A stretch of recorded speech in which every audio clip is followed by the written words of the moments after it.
Sa tente est vide, elle ne travaille pas et sa famille vit de l'aide alimentaire. Mais Niaya n'a pas eu le choix, elle a dû se résoudre à vivre dans ce camp de déplacés. Car Mossoul, sa ville natale, est toujours en ruine. L'État islamique en a été chassé il y a plus de 2 ans. Des milliers de Mossouliotes avaient fui et trouvé refuge dans des camps. Ils n'ont toujours pas pu rentrer chez eux. Quand j'y suis retournée, je n'ai pas retrouvé ma maison. Elle était détruite. Je n'avais pas les moyens de louer une maison non plus, alors je suis revenue dans ce camp. Plus d'1,5 million de personnes sont toujours déplacées en Irak. Parmi elles, 300 000 viennent de Mossoul. Les camps de déplacés ressemblent désormais à des villes faites de tentes.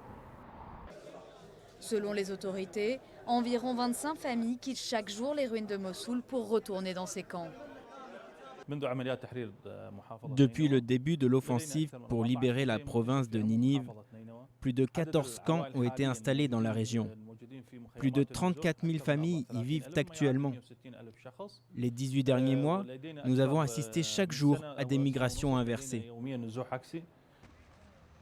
À Mossoul, la partie orientale a été moins touchée par les combats. Mais de l'autre côté du Tigre, des montagnes de gravats bloquent les rues de la vieille ville. Sous les ruines des maisons, on trouve encore des cadavres en décomposition. Nous avons dû revenir ici bien que l'endroit soit inhabitable. Mais nous n'avons pas le choix. Les loyers sont chers dans la partie orientale et nous n'avons pas les moyens. 30 000 personnes sont retournées à Mossoul depuis la fin de l'offensive contre l'État islamique.